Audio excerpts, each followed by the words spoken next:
A CV, I don't believe that every company needs to have its own CV. Like if you sit Mm. customizing your CV for every company you're going to apply for, you're going to have a multitude of CVs and you're going to get very confused. I never actually customized my CV for any company. I don't do that. I focus on the role that I'm applying for. I put in all of my strengths, all of my learnings, all of my expertise onto the CV itself. I do not repeat Mm-hmm. my CV on the cover letter. I Okay. focus and harness on my strengths and how I can use those strengths to complement and to be able to effectively harness everything that I have learned so far into the role that I'm applying for in that company. One very important aspect, I'd say that I have seen a lot of CVs like kind of mess up. It's not the right word, but Mm-hmm. you get the gist. Is when they say I did this. I did this. No, it's a we. A UX designer or a designer will never work alone. Hi, Pavitra. Again, super excited to have you back on the podcast. And today, this topic is about CVs and portfolios. And we all know CVs and portfolios is a difficult topic because it depends upon the hiring manager what they prefer. It's such a subject to like Mhm. preference and criteria. So let's take that out of the box. Let's not talk about rules and regulations because it is Yeah. highly subjective. There's no rules and regulations on CVs and portfolios. So let's keep the conversation based on your career. You've been like 15 years in the industry. I'm assuming you worked on multiple industries and like how to tailor the CV for industry or a company. So let's start from what did you experience in your career and your story with the CVs and portfolios and what you think is the best. What worked out for you? Okay. So let me start with a brief intro on like how many different industries. You don't need to list every industry, but just a brief overview of how many industries so we can keep the conversation Okay. going. So over the span of 15 years of my career, like I've worked in consultancies, I've worked in startups, Fortune 500 companies, and an e-commerce company. So my experience across industries is quite vast. So I have worked ecom, I've worked in banking, I've worked for aerospace, stock market, energy. I think apart from a few very specific industries, let's say mining or gaming, I can say that I have very conveniently at least dabbed into projects from a multitude of different industries. So the question is, you said like mining, banking, consulting, even Fortune 500 are like classic tech companies. I know let's divide it very broadly, right? Tech companies and non-tech companies. So how did you shift this like whole industry? It's like an other side of the coin. Because every time if you have experience, they kind of expect you to know industry lingo and it's a kind of different thing they look in the portfolio. So less CV is the first thing, right? It's like a business card, invitation ticket or something. So how did you manage it? How did you switch? What's your criteria for the CV? For a CV, I don't believe that every company needs to have its own CV. Like if you sit Mm. customizing your CV for every company you're going to apply for, you're going to have a multitude of CVs and you're going to get very confused. So what I do is if I'm looking for, let's say, a senior role, there is also a little bit of research that goes into understanding okay, these are the most common things or skill set that the companies are looking for in a candidate. So then I tailor my CV for the senior designer role. Then if I'm looking for lead role, I'll tailor my CV for a lead role. Of course, through the research and understanding what the JDs are asking for. But at the same time, there is something called the cover letter. The cover letter is where you Mhm. can shine. You can really let them know why you are best suited for this role. You harness on your strengths in the cover letter. The CV is very, let's say, bullet pointish, right? It doesn't give the whole picture. It just talks about what you did great and where you have worked in from start to currently where you are. But it doesn't really explain why you want to change, and which is a question that will come through in interviews anyway. So a cover letter is the one place where you can really explain why that company is the best fit for you, and how to and you can harness your strengths to the job requirements within the cover letter. If you start customizing CVs for every company, you're going to have a set of CVs, and you get very confusing. Let's say you're working, we have hit like very good points, right? Research, CV, and cover letter. Let's like dig in a bit deeper on each of them. So, research, the start of the conversation, you mentioned like you worked in Fortune 500 companies and also non Fortune 500 companies. Mostly Fortune 500 are like Accenture, those Mhm. type of big names, either service based, but they're mostly like SaaS applications or SaaS products. But whereas if you come to like banking, finances, they're more product based, internal products or something like a bit different. How did you do the research? Because both of them may need a different qualifications for a senior designer. So, Right. yeah, They do need different qualifications, but the skill set is the same. So everything that you uh, learn as a UX designer, it is applicable across industries. People tend to get scared about, oh, I'm going from an e-commerce to like a lifestyle company or an entertainment company. How is it going to work? Everything transfers over. All of your skill sets transfer over. So even when you do your research, you take, because we are UX designers, we do research anyway. We know how to take the main points that will help us come to a decision on what the overall or a holistic requirement is. Now, every company will also go into individual details of what they really want, and that is something to keep in mind. But on a research perspective, you're looking on a more holistic scale. You're looking at the bigger picture. So then you could do a word cloud or something, take in the keyword, see how many times it's coming up, create a word cloud and say, oh, okay, this is the area that for senior designers, companies are really focusing on. I never actually customized my CV for any company. I don't do that. I focus on the role that I'm applying for.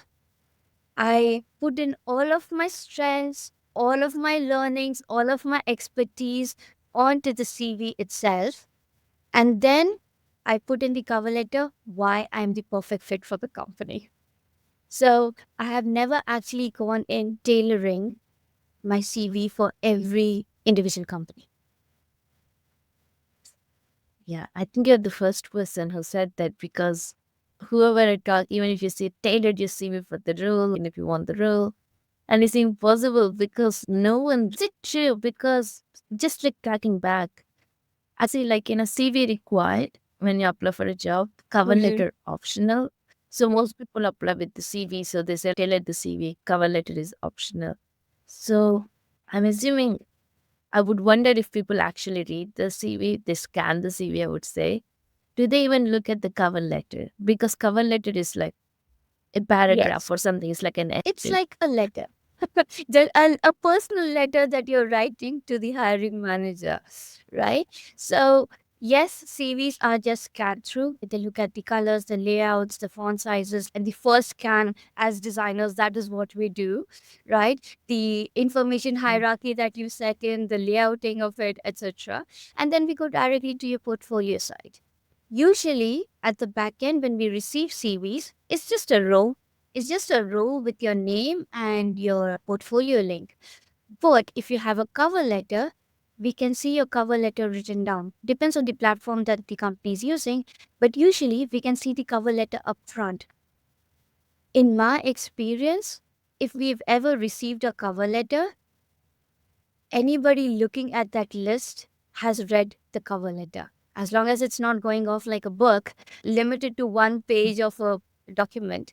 But people read that. People read the cover letter and they'll go directly to your portfolio because they get the gist of who you are as a person, as a designer. Would you be a better fit? And then go directly to your portfolio. So, in my experience, a cover letter is very important. So, don't you think like portfolio, we have an about section that says who we are? Also, it gives a personal touch to and how what we did, what the value we bring in. So, don't you think cover letter is because people anyway need a I see what you're portfolio? saying, and it makes sense. But a cover letter is tailored to the company and the job role you're applying to for that specific company. The about me is about me. Everything I want to showcase to the world to see. Like, I am best at this. These are my hobbies. I love to do this, that, blah. But a cover letter is very specific to the role and to the company you're applying. Imagine you're applying, let's say, for Google for a senior designer role. Each of the senior roles have different requirements, therefore, probably different products. So when you write your cover letter, it's going to be very specific for that product within Google. But your About Me section on your website is just that. It's about you. It's a very general. People will know you but not really know you. You know what? Okay, it's like a sales elevator pitch, the That's a cover very letter nice is way to put it. mostly. Yes. So before we move on to the portfolio section, let's dig in a little more with CV and like cover letter. So let's start with the easiest Yeah. one, right? Cover letter. Do you have a specific structure, like a user story structure? As a user, I want to because or so that. Do you have a structure, similar structure for the A cover? cover letter. I'll tell you what I don't do on my cover letters. Yeah. I do not repeat Mm-hmm. my CV on the cover letter. I Okay. focus and harness on my strengths and how I can use those strengths to complement and to be able to effectively harness everything that I have learned so far into the role that I'm applying for in that company. If you don't mind, can you give a quick fictional example on how we took a strength and say you're applying for, I'll Okay. give you a company, give me an example. Let's play like a little bit of role. Say I'm a hiring manager. I posted for a job. And what I'm looking for is like my team is very small. I only Mm-hmm. have 4 members, but I work across huge number of products within the company. So you have to have a bit of research skills, like ability to go and talk to the clients as a senior, do the research, talk to the stakeholders. That's one of the soft Mm-hmm. skill I'm looking for. Also, you should be able to support the design system because I'm a small company. That's the context. So I work in financial products, small company. So you should be able to do the design system, but I don't expect you to be an expert. But what I expect you is define a component, go to the token, do the tokenization. And the main part I want is do the research part, discover not like focus studies or in-depth research. Figure out the problem, try to get as much as information, stakeholder, client. If you have option to the client, do the research, develop the prototype, provide a solution or whatever, like or redesign. So this is what I'm looking for, a senior role, occasionally mentor juniors. So how would you tailor your CV? I know it's a long one. Most your technical skills would be Yes. covered by your CV. So how do you, example, you not like a design system expert, as I'm not looking for a design system expert, but I still need a design system. knowledge at like mastery level, which is tokenization, wearables are topic. So how do you tailor your CV? So, cover, Sorry, I cover letter, understand. sorry. Okay, so let me get this correct. I'm going to rephrase it. You're a financial system Mm, company. You're a small team of 4 members, yep, and you're looking for an additional one. You're looking for a senior designer. You want this designer to look over research, yeah, stakeholder yep, alignment, and client interactions if it's required, and support the design system on a master level. Yeah? So, holistically, yep, that is what you're looking for, right? Okay. exactly. So, let's see.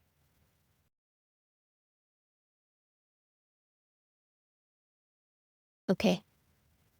So, assuming that I have, let's say, 5 or 6 years experience, yeah, so I'm applying for a senior designer role in your company. My cover letter would be probably something like this.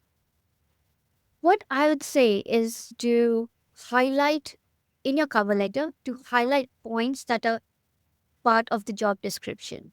Like personally for me, one of my experiences, which is true, is having worked at Barclays, which is a bank. And I worked for 1.5 years on a B2C app, which was London based. And then, but the app went live all across the globe. They saw 30% growth, revenue, and increased engagement between staff members and the customers. I would highlight that area of expertise, if at all.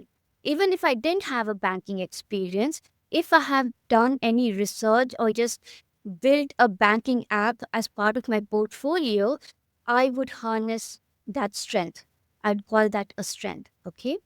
Now, I would also depends on how far you took the project.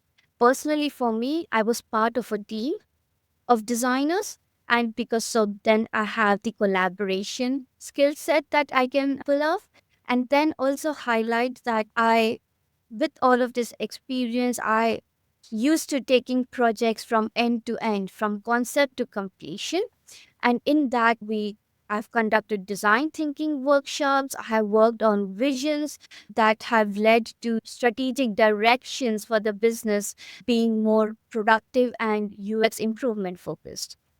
Now, from a design system perspective, I have only ever contributed to a design system. Like I've never led the design system. Yeah.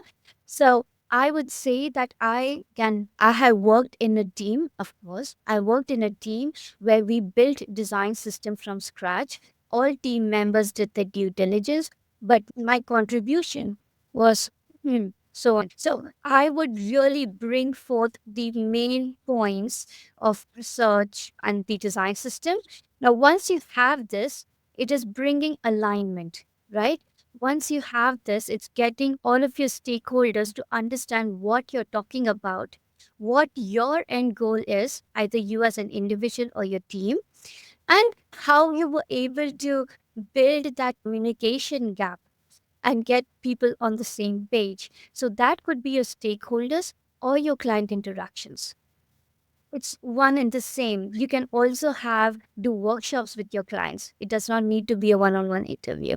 So then you bring forth that to achieve all of this, I had to collaborate with stakeholders from multiple verticals in the company.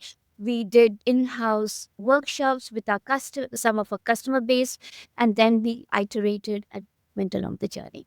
So just highlighting specifics, but again, storytelling one after the other. The ending should always be Okay. how you got everything together.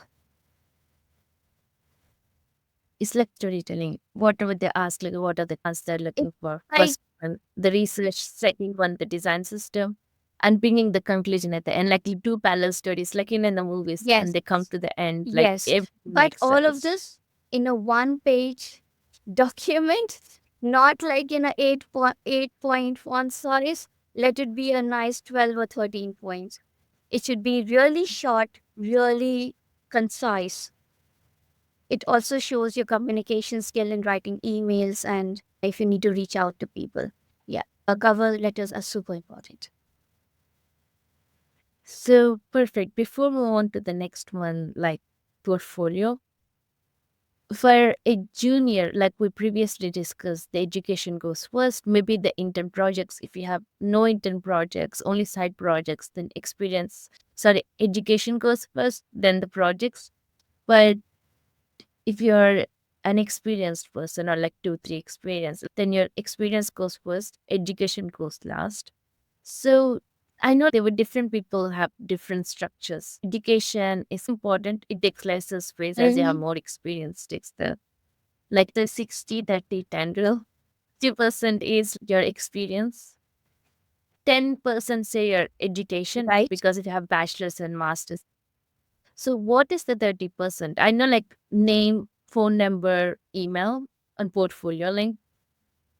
And some people said add. The remaining things are that's where the confusion comes in, right? Shall I add the profile? Shall I take out the profile?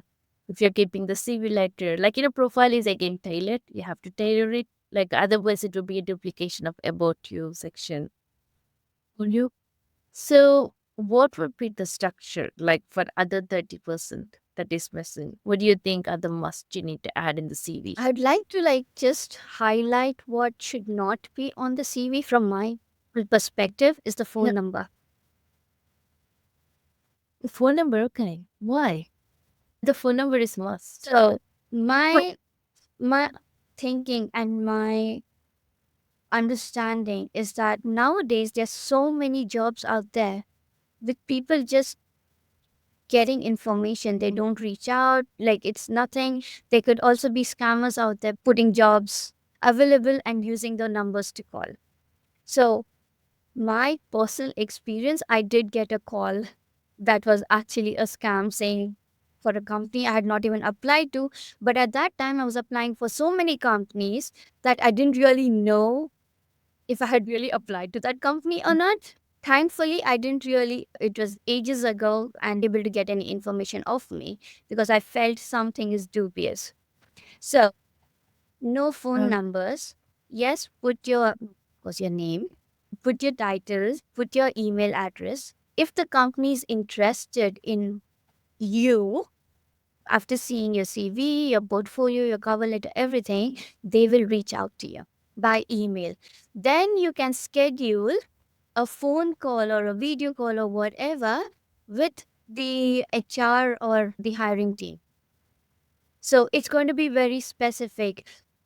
I am very wary of my phone number being out there. I don't want scammers calling me. I am also a little gullible. So I am super, super like trying not to be scammed as much as possible. And this is one way. Yeah. Put your phone numbers out there. mm, The second is for any level, put in a brief, maybe maximum 4 line summary of your sales pitch in 4 lines, which is, I don't know, probably 80 to 100 words. Don't go overboard, but sell yourself. Talk about if you worked in companies like Google and Facebook and Spotify, highlight those. If you worked in a multicultural team, highlight that. If you have worked in, you really driven the strategic direction with your team, mention that all in that 4 line summary. It's hard, but if you are able to nail it, even if people just scan through your CV, they read the summary. mhm. So, right underneath your name, your summary. Very important. And it can be nice and chunky and bold. And you make the words that are super important even bolder. Yeah. So, I'd say that is one. And for any level, the second thing I would like to highlight is your expertise. You could be a junior or you could be a lead. Your expertise level will vary, but you will have an expertise. Even if you're starting out, maybe within UX, you're very interested in interaction design or you're very interested in user research. Highlight that. You don't need to call it expertise, you can call it interests. But your interests are not your hobbies. Don't put your hobbies there. Put areas that you're really interested in. And as you grow up the ladder, it's going to change from interest to expertise. Very important. Mhm. When people call it skill set, right? These are the set of skills I'm good at. Because one thing is the reason I'm pretty cautious of expertise because it's very subjective again. I may think someone, one designer who is at like mid level is super good with UI. Whereas senior designer, if they put UI, I would think, oh no, that person didn't hit the goal, which I'm at senior level. Maybe next hiring manager would think, oh, those are perfect skills for senior designer. So what do you think? I would be personally cautious of putting the word expertise. I would say like You can put skills. skills, but in my experience, like after 15 years, I can call them expertise. Yeah. So Yeah. I have built up to it as well. Initially, when I started my career and I was building my CV, I called it interest as well. I called it skills as well. And then, like in the recent, like last 6 to 8 years, I have built it up to expertise because now I am absolutely sure of areas that I know I can thrive in and I can do really well. So that's when it becomes expertise. When you're starting out, I was a graphic designer, like I said. So, visual design, graphic design, those were not my interests, but those were my skills. I didn't have a whole lot of them. But even if I applied for a UX designer, visual is part of it. So Yeah. while they will say, okay, she's great at visual design, they will test you for the UX part of it. They're like, visual is Mm. fine. But then I need to work harder to improve my UX skills so that I ace those interviews. Perfect. So let's go back. You mentioned for 30% the Mm-hmm. summary. The skills or expertise, the phrasing depends upon your seniority level or your comfort level. And that's it, or is there anything else missing in the 30% we need to add? One very important aspect, I'd say that I have seen a lot of CVs like kind of mess up. It's not the right word, but Mm-hmm. you get the gist. Is when they say I did this. I did this. No, it's a we. A UX designer or a designer will never work alone. So, how can you take all of how can you say that you're the only one who did all of that work? So, when you say we, even as part of your CV, you're coming across as a team player. Yes, my expertise is project management. My expertise is stakeholder alignment. But when I go down and I start explaining each role what I do, it what is it? It is we did this. We did the research. We figured out that there's a drop off at this stage. We were able to improve engagement by 30% after whatever changes you made. So it's a we. Anywhere there's a I is a big no. Now, follow up on that is people repeating the same bullet points over and over again, Mm. trying to put it differently. It doesn't help. It doesn't help. It just makes your CV longer. Even if it's just one bullet point, maybe you don't need a bullet point. Yeah, only if you have two or more, put bullet points. But maybe you don't even need a bullet point. A little short snippet will be enough. Yeah, no repeating content, please. And don't say that you're the only one who has worked on a product and delivery. Yeah, product and delivery is complex. It takes a lot. Maybe you prototype, but still you have to get the requirements, Yeah, everything by and even in collaboration. prototype, you are talking to people, getting critics, your feedback. So even Yeah. in that, you're not alone. Maybe you want to have a certain interaction and you can't figure out how to do it. So you reach out to somebody else who probably knows how to do it. So again, it's not a I. It's always a we. Yeah, exactly. And so we covered the CV. So let me summarize what I heard. Is your experience? Don't say I, because even you did the prototype in Figma, you're getting Mm. collaboration. So mention we. That's the 60% of your CV. 10% is your education or qualifications, because people still ask for the qualifications even when you're senior sometimes.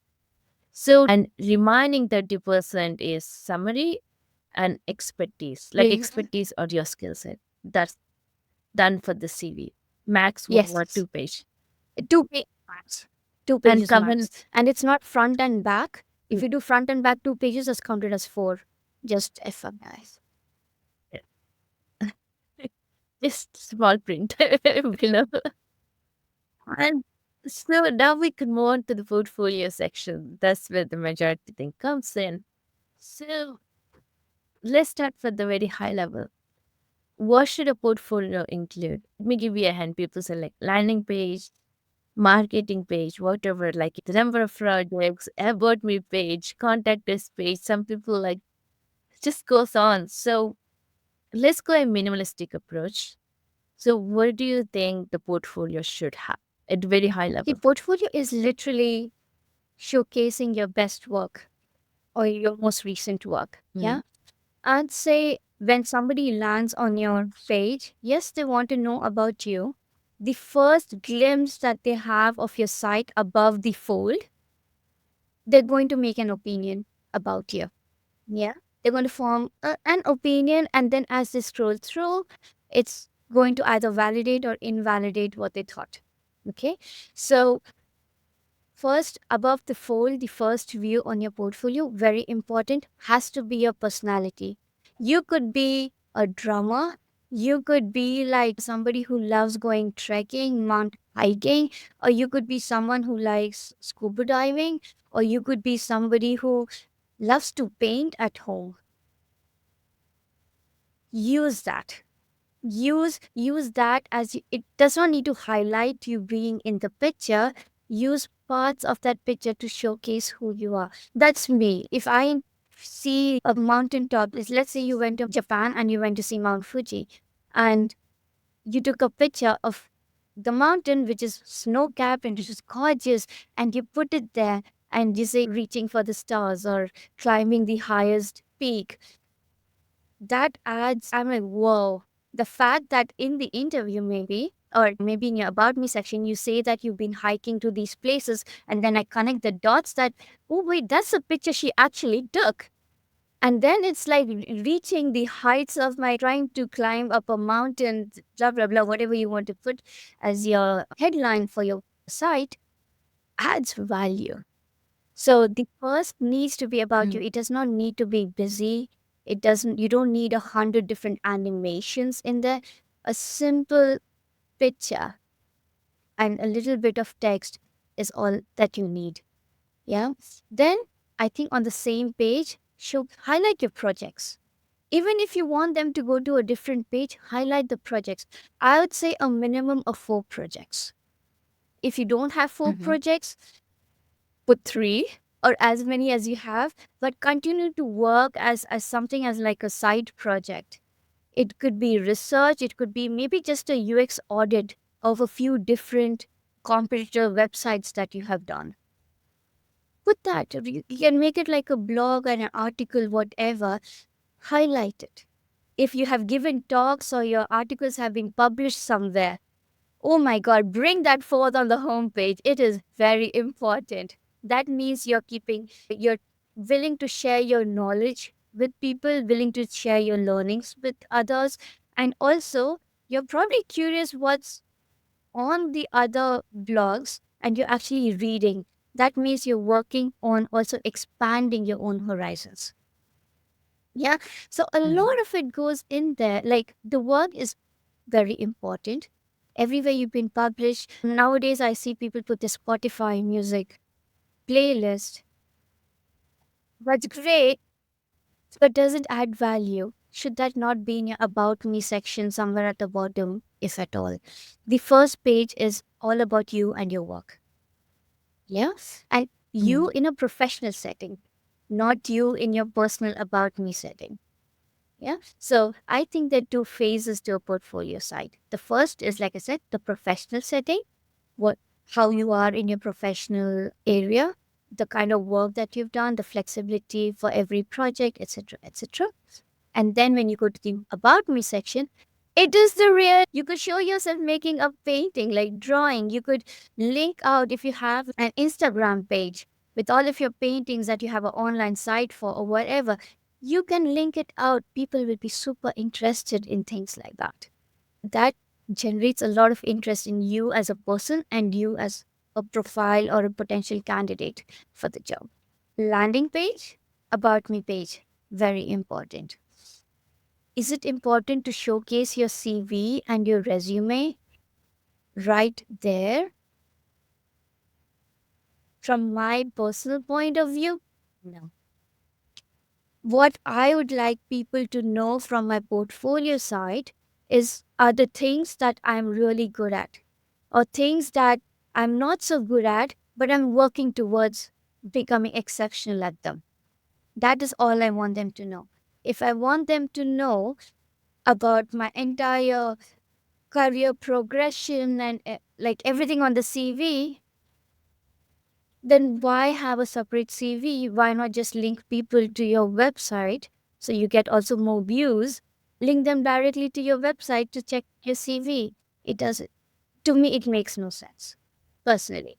So even if people have Mm. CVs, I really don't care for that link. For me, it's about who you are as a person, as a professional, and as an individual. So basically, the landing page would be like in a little bit of your personality, but professional settings, like in a professional way. And next important projects. And about me page is like a bit more like personal, so like who you Yes. are as a person, a bit more expansion. And okay, those are the two pages. Take up the CV because it feels like a redundancy. And what about contact me page? Contact me page is great, but why can't you have contact me on both the landing and your about me? It could be a link, it could Mm. be like a form, there are different ways that you can showcase contact me. Does it really need to have its own page? Like, why, if people Mm. are already landing on your site, they like what they see, how much of a friction point is it for them to take their mouse all the way to the top, click on contact me, fill in the details. Instead of being on the page they are on right now, they have scrolled all the way to the bottom. They're super interested in you and your work, and your contact me form is right there. Ha- harness the different opportunities that are available or the different features that are available on the platform that you're building your portfolio site on.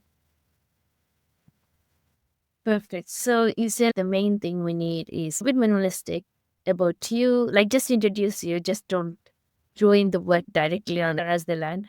Just say a little intro in a professional but also add a hint Yes. of personality. What is your core For sure. value or something Yes. like that? Like, what's your core? And add that, add your projects. Like in the best projects, it doesn't need to be up to date if you don't have time. It's such a big headache, but show your process also based on your CV, like connecting to your CV skill set. Mm-hmm. If I'm right, like you mentioned Absolutely. the CV. About me page is add bit of personality. Okay, this is companies I work, maybe add that there. And also say outside my company, I do these things, I volunteer or like I do painting. And just if you're interested, link it back, contact me. It's up to you, like email. Don't give the phone number again. You can email or whatever your preferred way of contact. Same with the landing page. So 2 pages, done and dusted. Yes. So that's it. There are two things So that I'd still like to highlight though, Yash. It's like on your mhm, projects, even if you have done the project last year, 2023, and we're at the end of 2024, 2023 seems mhm, ages ago. Yeah. So yeah. I'd recommend not to put the year or the month on the project itself. When you're called in for an interview, people ask you when was this done, you can tell them then. but you don't need to Mm. showcase that information right up front. Yeah. And then another thing, like to tie all of this together, let's say the CV, the portfolio side, tie it as a brand for yourself. Like for example, there was a time when I used pink. Yeah. I used pink in my CV, and it was like different shades of pink. I had from baby pink to Barbie pink to like neon pink. And I was like all nuts. Yeah. But that was like start of my career as well. So I had pink, and then my website was mostly all pink and white, little bit of black, and then I left highlights of different colors. So it was crazy. But it added brand value because when I went for interviews, I'd be wearing either a pink jacket or I'd be putting like pink nail polish. I'm tying things together. Right now, my CV is red, yellow, and black. So then my portfolio side is also red, yellow, black. Now I'm still experimenting with my colors. I'm on the verge of change. So then when I change, I'm going to start changing across my CV and portfolio side. And when I actually turn up for interviews, I'm going to be extending that into a physical presence as well. It Mm. really helps people remember you. And I've done so many interviews. So that would be the end of the session. Then let's cover like the projects and everything we covered, like portfolio, CV, just like a conference boost. Because I know like portfolio, especially if you work in finance or something, if the company doesn't allow you to put like the projects, actual project and the process out, because insurance, I can't share any process. Like none of the competitors share any process. Like if you work in B2B, most of the time it's in that way, right? You can't actually Right? show the process or actual Microsoft back into like you can't actually show like Mm-hmm. actual screenshots of what, but you have do a similar side project. So I know it's like a overwhelming depending upon the situation. So as a deep breather, let's talk about like mental health when it comes to portfolio. Your mental health would be at the zero. What would be the tips, like how to manage it? Just what do you think and how did you manage it? And what do you struggle with too? So I had this problem when I was working at consultancies because they are clients from all across the globe and you can't really share what they're working on. Yeah. So the avenue that I approached is recreating the process, like first documenting it as we are working through. Yeah. In my own way, just taking like bullet points or a diagram or even an info architecture map in, okay, this step, then I did this, then I did that. So documenting that and then recreating the process in a way that I can showcase on my portfolio side, Mm. which may or may not have a resemblance to what I have worked for the client. When I say may or may not, it means that I am taking away all of the important information. I'm taking away all of the data. I'm taking away the logo of the client. I'm doing away with all of it, but I am focused on the the wireframe options, the number of iterations we had to go through, the user testing results every time we went through, how many cycles did we do, what was the outcome of it, what did we iterate, how did it improve. I'm focused on that. Yeah. But then when I come to the end, I also need to show my visual design skills. Yeah. But then how do you recreate that? Visual design is like nuts if you can't show any details of the project. But I can dummy create project. I can Mm. create, I can just put Acme or ABC for the logo. It doesn't need to specify exactly which company it is. You could use the color branding, like all of that won't change. But if it was like a financial institution, there's so many banks with blue, like you may not even be able to identify which blue that is.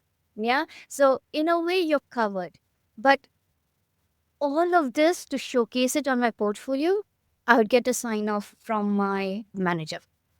I always ask for a sign off Mm. from my manager because I ensured that I'm not breaching any NDA, or I'm not inadvertently showcasing information I shouldn't be showcasing.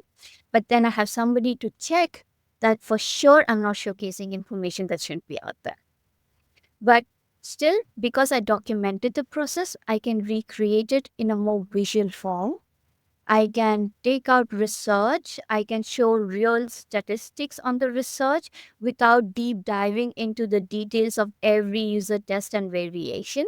So, highlighting my process was more important than the visual screens themselves.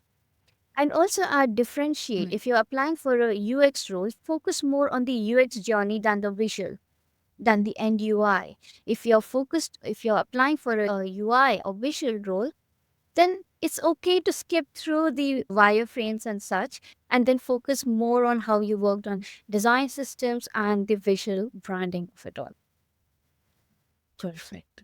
So, last thing you missed to cover the mental health problem with the food. I feel like, oh my A God, the food. solution, though, Really. instead of feeling trapped and instead of feeling like, oh my God, I can't showcase this, I can't showcase that,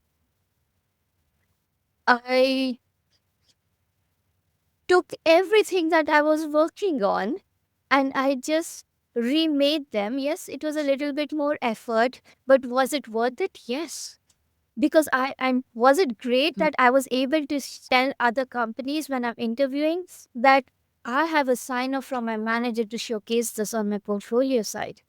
So they know that I'm not ever going to breach any NDA, even their company. I don't appreciate it when people have hidden projects because Mm. why are you showing me stuff that you're not supposed to be showing? And going ahead, will you ever share our internal company information as a hidden project that you're not supposed to be sharing? The trust value then goes a little down.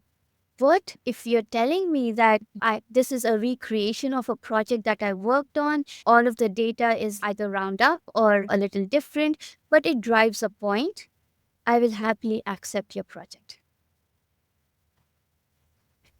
That's the Perfect. mechanism. So, Don't stress. There's simple. always a workaround. If you need ideas, Mm. reach out to me. So, yeah, that's it. I think we had such a great conversation. And thank you so much, Pavitra. Thanks.